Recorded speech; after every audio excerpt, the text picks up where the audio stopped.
течение нескольких недель эта слониха отказывалась есть и каждый день плакала в зоопарке.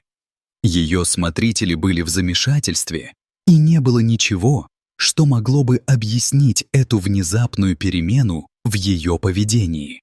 Но затем в зоопарк возвращается знакомый человек, и его присутствие все меняет. Что мы собираемся с ней делать? Это было то, о чем работники зоопарка беспокоились каждый божий день в течение последнего месяца. Слониха Марта была апатичной, почти не проявляла активности. Но все говорило о том, что ее время на исходе. Для них Марта была не просто слоном. Она была гордостью и отрадой парка дикой природы и большой любимицей многих. Марта также была тем, кого они считали другом. Ее привезли в парк в очень юном возрасте, и большинство посетителей видели, как она выросла из теленка и стала такой, какой стала сегодня. Марта обычно была веселой и иногда подшучивала над персоналом, чтобы они не оставляли ее заниматься другими животными. Слоны — сложные и умные животные с богатой эмоциональной жизнью, и любвеобильным работникам зоопарка было приятно наблюдать за ней с такой радостью и привязанностью. Но все изменилось.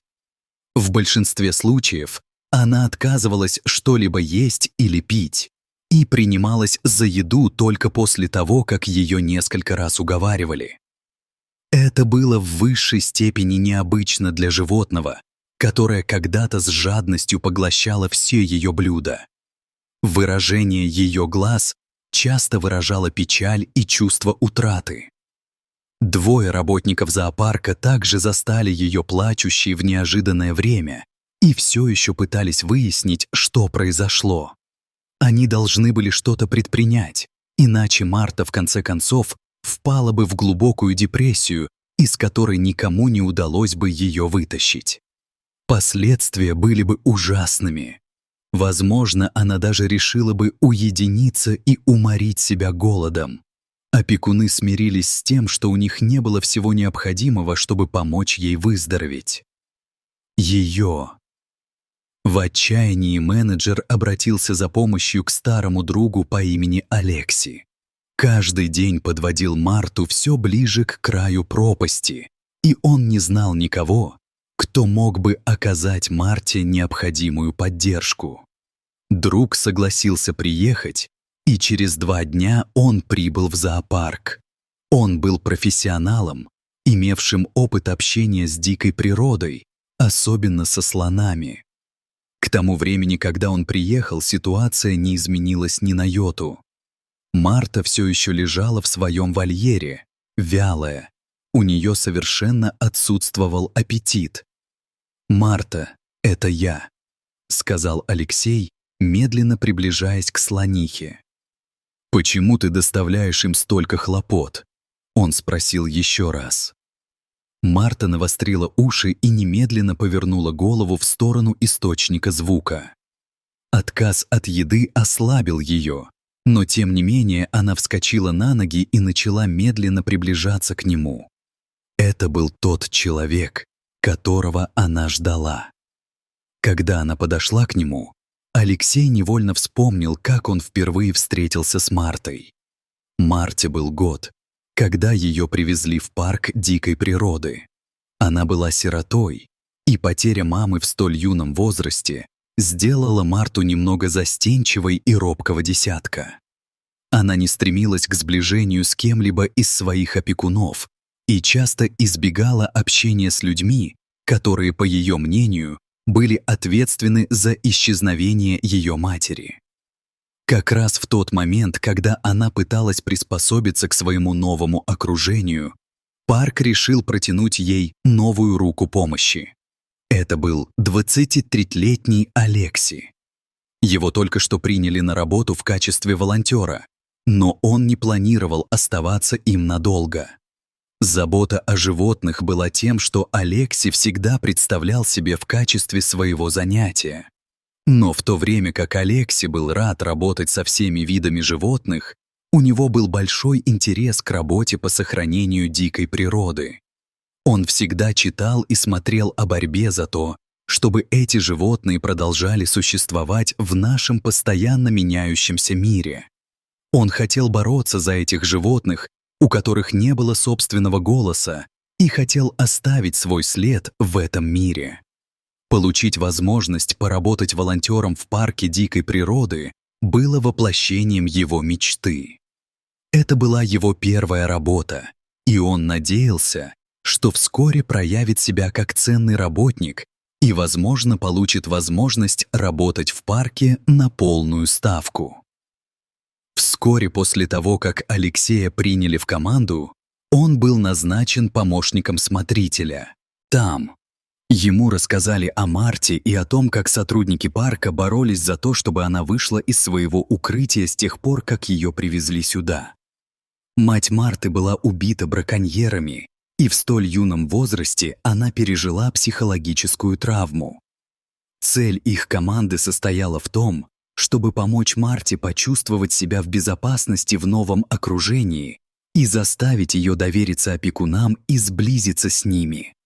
Ее способность установить с ними конструктивную связь была решающей для того, чтобы она не чувствовала себя одинокой. Однако Алексей не понимал, насколько сложной была стоящая перед ними задача, пока не встретился лицом к лицу с Мартой. Она реагировала только на еду, предложенную смотрителем, и отходила в сторону всякий раз, когда он пытался к ней прикоснуться. Любые попытки заставить ее поиграть с ними оставались без ответа, так как она лежала на полу, делая вид, что их там больше нет. Когда Алексей также попытался приблизиться к ней, она отреагировала отрицательно, поскольку никогда раньше его не видела и доверяла ему меньше, чем другим. Каждый день, когда Алексей приезжал сюда, он сталкивался с одним и тем же сопротивлением, что только свидетельствовало о том, насколько глубоко Марта пережила потерю матери. В свободное время Алексей корпел над книгами и спрашивал совета у некоторых экспертов по дикой природе, с которыми познакомился до приезда в парк. Хотя он не мог заставить Марту принять его, Алексей понимал, что должен каждый день показывать ей, как сильно он о ней заботится. Через месяц после того, как его познакомили со слонихой, Алексей и смотритель пришли в вольер для слоних, неся с собой еду для Марты. Марта поела и снова легла, терпеливо ожидая, когда уйдут ее хозяева. Вместо того, чтобы уйти вместе с остальными сотрудниками, Алексей попросил остаться. Это было его последнее задание на сегодня, и он хотел провести несколько лишних минут перед возвращением домой. Ему разрешили это сделать, и он нашел бревно, на которое можно было присесть. Как и люди, слоны обладают чуткостью и научились слушать и интерпретировать человеческие голоса. Алексей планировал положиться на врожденную способность Марты распознавать эмоции, чтобы достучаться до нее и разрушить ее стены. Он начал рассказывать ей о том, как прошел день, и о том, что произошло в парке дикой природы. В его безумии не было никакой логики, и он говорил обо всем, что приходило ему в голову. Ум. Алексей заметил, что Марта навострила уши, услышав его смех, но кроме этого она не подала никаких видимых признаков того, что услышала его. Поговорив чуть больше 30 минут, он попрощался и отправился домой на целый день. Но это было первое из многих взаимодействий. Закончив работу на сегодня, он возвращался к Марте и проводил с ней некоторое время, прежде чем отправиться домой. Он всегда брал на себя обязанность купать ее и превращал это в то время, когда они оба могли больше узнать друг о друге и укрепить доверие. Дни превратились в недели, И вскоре Алексей начал видеть результат своей кропотливой работы. Он заметил, что Марта стала с нетерпением ожидать его прихода в конце рабочего дня и стала смотреть на него во все глаза, когда он разговаривал, что свидетельствовало о ее волнении. Купание также стало ее любимым временем суток и временем, когда она больше всего сотрудничала со своими опекунами. Однажды вечером Алексей снова подошел к вольеру для слонов. День был утомительным, и каждая частичка его души хотела немедленно вернуться домой. Но они с Мартой уже превратили это в свой ритуал, и он не собирался его пропускать. Он планировал задержаться всего на несколько минут и извиниться, когда ему придется уходить. Но когда он пришел, его ожидало неожиданное зрелище. Марта впервые стояла на ногах. Она ждала его.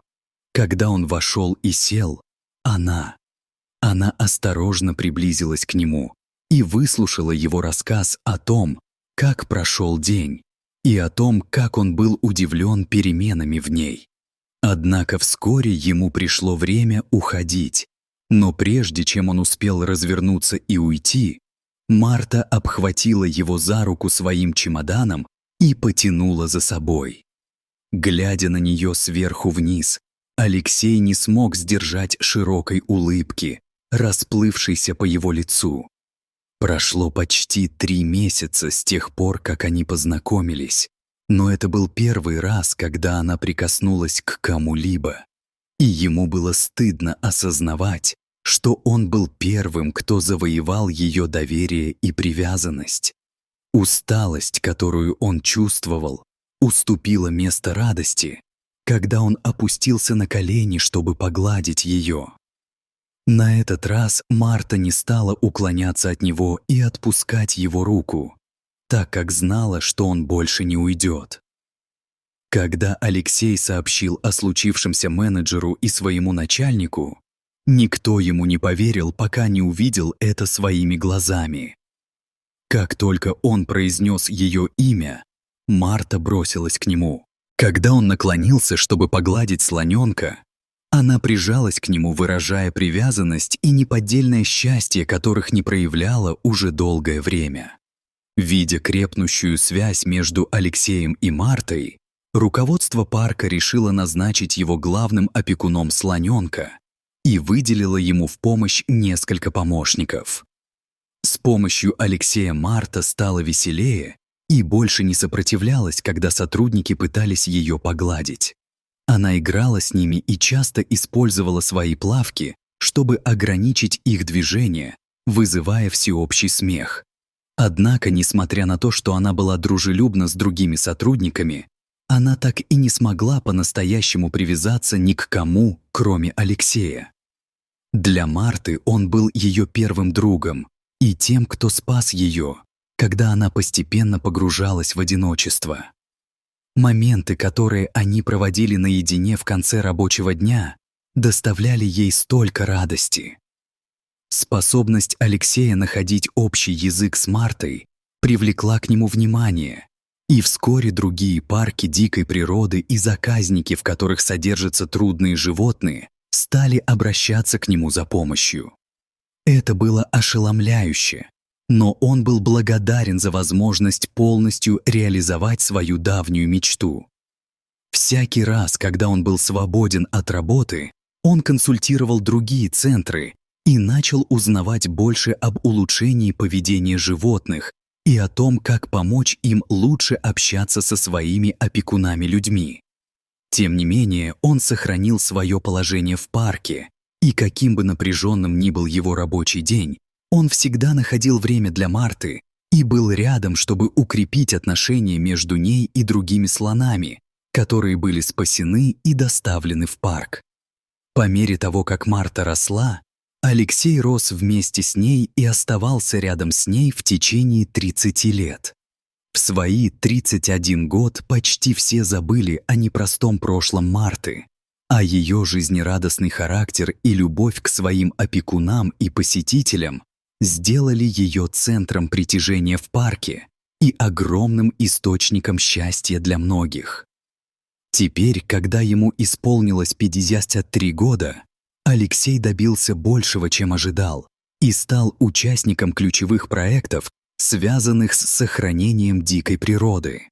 Несмотря на то, что Алексею нравилась его работа, он был готов уйти из парка и чаще выезжать за границу, чтобы продолжать помогать в защите дикой природы по всему миру.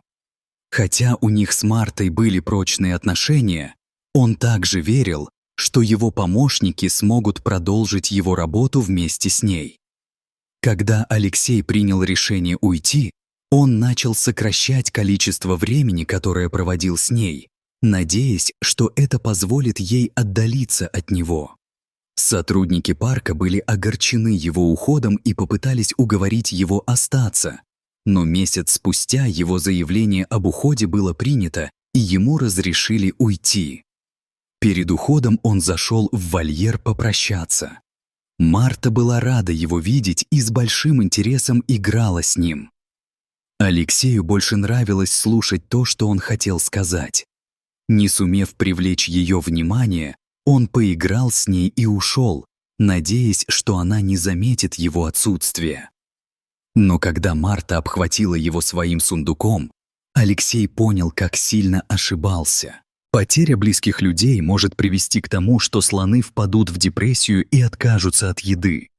У слонов также потрясающая память, и им трудно забыть того, кто так долго о них заботился. Алексею было грустно из-за того, что ему пришлось поставить ее в трудное положение. Несмотря на все время, проведенное с ней, он так и не смог предугадать, как она отреагирует, когда он уйдет. Для Марты его отсутствие произошло внезапно, и она не могла смириться с тем, что, возможно, больше никогда его не увидит. Она обхватила его своим хоботом и отказалась отпускать, вызвав смех у персонала. Марта сразу повеселела и, даже двигаясь, все еще держала свой хобот при себе. Алексей попросил его не отходить от нее слишком далеко. Но, к счастью, он не собирался уходить, пока не убедится, что с ней все в порядке.